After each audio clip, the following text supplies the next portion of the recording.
My beloved child, do not let sleep claim you yet. I am here not as a distant God, but as the one who understands your suffering, your unspoken questions, and the confusion that weighs on your soul. Though you may not see me, I am beside your bed, waiting for you to recognize this divine encounter. I'm not here to frighten you, but to lift the veil and reveal that what you perceived as a delay was merely a prelude to this very moment. This day was no coincidence. Everything that didn't go as planned, every failed conversation, every disappointment, it all served a purpose. Your fears have been a cacophony, drowning out my voice. So I've waited for the silence, for this moment when you are alone, to speak. You cannot ignore what is happening spiritually and step into tomorrow. Pay close attention. The enemy tried to distract you, to make you give up and doubt my presence. But those assaults weren't a sign of my absence. They were confirmation that what I'm doing behind the scenes is so close to being revealed that hell attempted to stop it. That's why I won't let you sleep, I won't let this message pass you by, and I won't let you take another bewildered breath. I've come to clear the smoke from your heart and ignite a fire within you that will never return to normal. You have outgrown the surviving version of yourself. I am here to bring out the best in you. Hear this whisper. Heaven is heavily invested because the change is already occurring, and this night has been marked as the pivotal moment you have been pleading for. Look around, dear one, for I am here to remind you that you are still chosen, still noticed, and still capable of the miracle I promised. Unveiling the truth behind the tears and delays. Every second, every delay, every anxious glance at the clock today was not random. They were warning signals from my hand. You were focused on the loud distractions while I spoke through a whisper. This isn't a critique, it's a rescue. I've been interrupting your surroundings to keep your spirit from slipping. The reason nothing seemed to make sense today is because I was changing the rhythm and timing of things around you, making you aware of a reality bigger than what you could see. I've been guiding you away from routine and toward revelation, but you've been misinterpreting heavenly alarms as letdowns.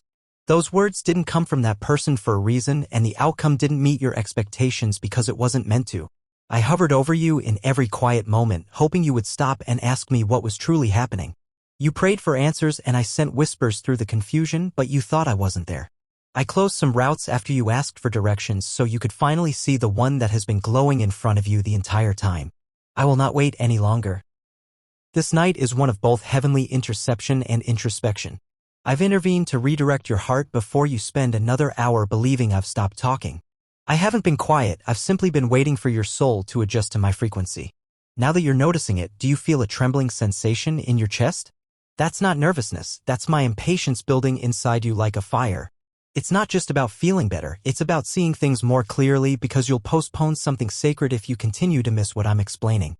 I refuse to let the blueprint I implanted in you remain hidden due to distraction. This is why I'm stirring your mind, making you face the patterns that have dulled your spiritual senses. No more autopilot, no more survivor mode. I am arousing your spiritual ears, insight, and vision. Listen carefully, for there is something too essential to miss in the next few hours. If you don't catch it now, you'll be left with questions I meant to resolve tonight. Now that the focus is on your heart, I have been speaking via closed doors, through odd pauses, through persons who abruptly disappeared. These weren't accidents, but precise acts of heavenly protection. And I have one question for you. Will you be able to spot the warning signs before they pass you by again?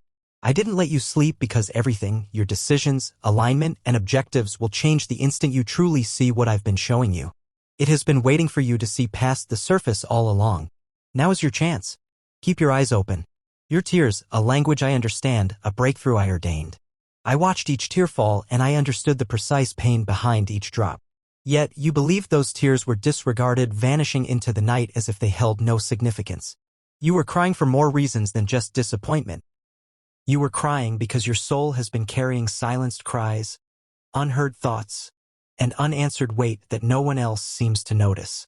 But I noticed, and I recorded with divine accuracy what the world missed. Pain has a language, and I can hear it clearly when you break.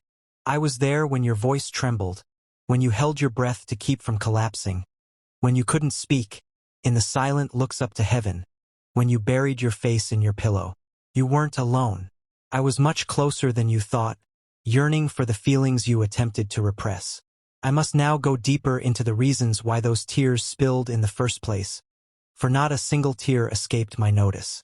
They were all messages that I received, because what broke your heart today wasn't just about what occurred on the surface. It was a heavenly sign that something inside of you was changing. I let you get to that point, not so I could see you suffer, but because I had to get you to stop acting like everything was okay. I came tonight to shatter the seal that has been preventing you from spilling everything into my hands, not to put extra pressure on you, since you have been holding things within for far too long. What you went through today was purification, not weakness. What appeared to be an emotional breakdown was actually the start of recovery. I planned that long before the suffering even started. You can see those tears of strength in my kingdom. Tonight, I will demonstrate their meaning to you. They disclose realities that your spirit completely comprehends but your mind cannot, and they speak louder than beautiful prayers and faster than uttered words.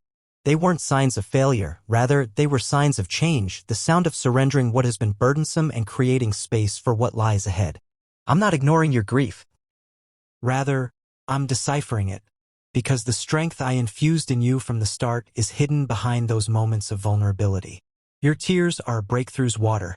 And even if you haven't seen the effects yet, heaven has already started to move in response to what I have prepared.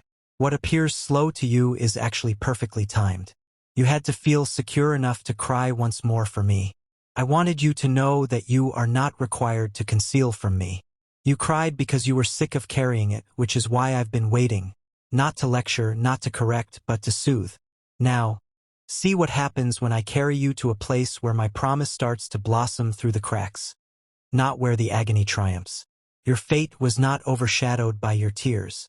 You will see why I wouldn't let you sleep until you've seen the beauty I've been fostering beneath the sadness once they've watered it. Keep your mind open, dear, because what comes next will need the room those tears just made. The weight you carry, a call back home. There's a reason you've been carrying a burden you can't describe. Your soul has started to hear me and I've been calling you back. You feel a weight on your chest when all else stops. Your internal load is actually the friction of being too far from the place where your spirit was meant to flourish. Even if your head hasn't caught up yet, you've been mistaking it for emotional fatigue or exhaustion. I didn't mean for you to feel lost, but I did let the spiritual burden mount, not to break you, but to bring back to life the aspects of you that had been quieted by the stress of survival. The stirring you've been attempting to get rid of isn't a curse, it's a curious restlessness that accompanies you at night and follows you during the day. It is your compass. It has been pulling at you gently at first, then more loudly and persistently because I can't allow you to stray any farther. I put it inside of you to ensure that you wouldn't become comfortable in a life that doesn't truly reflect who you are. To bring you back into balance, my hand has been putting pressure on your spirit, not as a form of punishment, but out of passion. You've been looking for clarity in everything outside of yourself, but the confusion will only go away when you react to the one thing I've been trying to show you. You've moved away from where we used to meet, and no, I'm not upset. I'm just doing this because I remember the you who would stop in the middle of the day to talk to me, who used to ask me what I thought before making a decision, and who trusted me without overanalyzing every possible outcome. Even though you weren't flawless at the time, you were nonetheless near to me in both words and posture. Even though life has taken you in a million different places, I've never left my position. I've remained close and prepared. But this weight you feel is me calling you back to that place where you carry peace rather than chasing it. I miss you and the way your spirit used to lean into me, and you miss it too, even though you can't express it. The pain isn't just sadness, it's homesickness. The heaviness is proof that I'm not far away. I've been luring you in with unseen threads that create situations that force you to return to me. Your soul is remembering me. I don't mean to be judgmental, but to remind you of who you are when you're completely linked to me. The sooner you stop fighting the pull, the quicker the weight will go away. I'm not dragging you, I'm inviting you. You were never intended to be broken, its purpose was to guide you. It isn't an indication of failure, it's evidence that my voice is still familiar to your heart. It's not difficult to resolve the tug you experience, it is a doorway to enter because you will feel a sense of relief after you accept this inner prod. An aspect of yourself that has been closed up for too long, not all at once, but gradually, light will start to reappear. Joy won't experience any alienation. The purpose won't be unclear anymore. I came tonight with urgency, with the aim of telling you that this very now is the turning point because of the power of my pull, which does more than simply invite you back, it restores you when you return. You can continue to ignore the weight and numb yourself with diversions, but you can also take a moment to surrender and feel me lift you from the inside out. You weren't made to carry things that belong to me. I can be the strength that lies beneath your vulnerability, the quiet inside your storm, your shifting anchor. This tug won't end until you fully return home to me, and the heaviness will become holy fire when you do.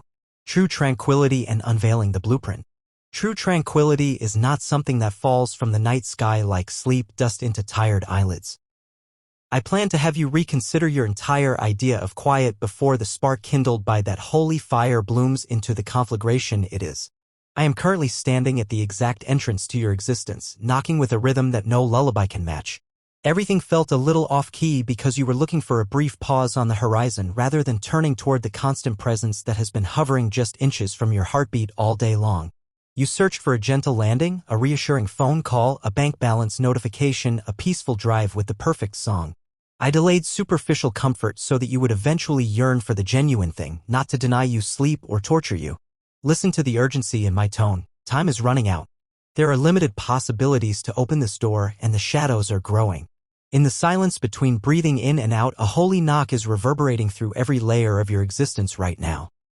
Furthermore, it is more intense than the recurring memories of failures, more lucid than the chatter of worried thoughts, and louder than the ticking of anxiety. My voice is the echo. The handle is at your fingertips. You have requested a calm that fits into place like a puzzle piece, and I have responded with a calm that enters your life in radiant armor, ready to protect your thoughts from the conflicts that want to recommence at sunrise.